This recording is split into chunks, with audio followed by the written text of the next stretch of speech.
This is civilizational problem. This is very big problem. But I'm a practitioner of psychology. मैं थोड़ा सा perspective change करूंगा. Supply, demand, peddlers, jail, NDPS act, उन सब से हटके detox, medication, opioid centres, de addiction centres, इन थोड़ा सब से हटके अगर हम ये देखें, ये एक दर्द है. मैं दर्द से भाग रहा था सुकून की तलाश में, वो दर्द मेरी रग रग में घर कर गया. तो अगर हम ड्रग अब्यूज को उस तरह से देखें कि क्या ये पेन की एक्सप्रेशन है, क्या किसी स्ट्रेस की एक्सप्रेशन है, क्या एक मेरी जो कहानी नहीं सुनी गई है उसकी एक्सप्रेशन है, क्या ये कॉल है कि सेव अवर सोल्स, या ये मेडिकल प्रॉब्लम है. तो this is a problem of disconnection.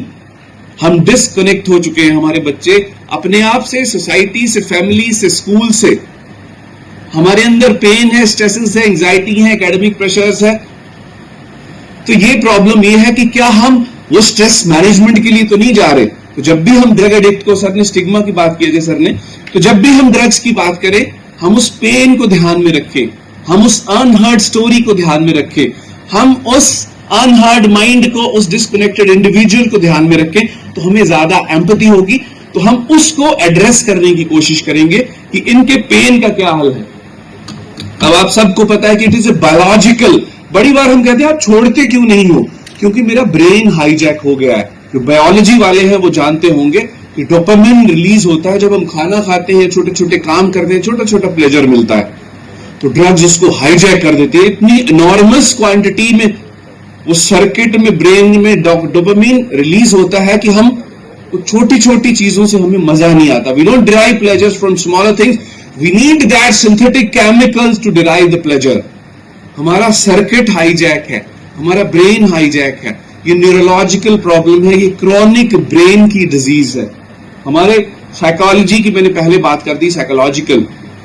ये एक्सपेरिमेंटेशन से स्टार्ट होती है, ये स्ट्रेस मैनेजमेंट से स्टार्ट होती है, ये ग्रीफ को रिलीव करने से स्टार्ट होती है, और उसके बाद एक ऐसी हैबिट, ऐसा कंपल्सिव बिहेवियर बन जाता है कि मेरा जो ट्रॉमा, एडवर्स चाइल्डहुड एक्सपीरियंस हम कहते हैं कि जो ट्रॉमेटाइज्ड बच्चे हैं, जो लो सोशियो इकोनॉमिक एरिया से बच्चे हैं, इवन जो हायर अप से बच्चे हैं जिनको नहीं सुना गया, जो पेनफुल हैं, जो लोनली हैं, जो ट्रॉमेटाइज्ड है, वो कहीं ना कहीं साइकोलॉजिकल भी रीजंस है इसके. मेरे अंदर वो सेंसेशन सीकिंग का एक वो मेरे अंदर जज्बा है. उसके बाद सोशल, प्रोफेसर विनय सर जो 4-5 साल से सेंट्रल यूनिवर्सिटी में है, बहुत अच्छा काम कर रहे हैं. तो सामाजिक कारण है, सामाजिक बहुत बड़े कारण है.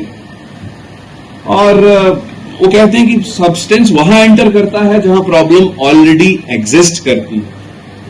आप भी कहते हैं कि आंखों में नमी, सीने में तूफान सा क्यों है, इस शहर में हर शख्स परेशान सा क्यों है. हाल ही में अजय सर जानते हैं कि वर्ल्ड हैप्पीनेस रिपोर्ट निकली, तो भारत का स्थान 139 कंट्रीज में से शायद 116 या 120. वो बुद्ध की धरती, वो गांधी की धरती, वो गुरु नानक की धरती. यहां के लोग ना खुश हैं, हम खुश नहीं हैं, हम एंग्शियस हैं, हम अनहैप्पी जनरेशन हैं, हम भाग रहे हैं, हम कंज्यूमर बन चुके हैं, हम मटेरियलिस्टिक बन चुके हैं. We are not satisfied, we are not happy. तो कहीं ना कहीं ये जो मीनिंग लॉस हुआ है, हमारे बहुत अच्छे साइकोलॉजिस्ट थे विक्टर फ्रैंकल, वो कहते हैं कि a person can bear with almost anything and everything if he has a purpose in life. We have lost purpose. हमारा पर्पस नौकरी, थोड़ा सा मटेरियल, उस तक. तो ये जो लॉस ऑफ पर्पस है, लॉस ऑफ मीनिंग है, ये जो कल्चर ऑफ क्विक फिक्सेस है, थोड़ी सी सरदर्द पे दवाई वाला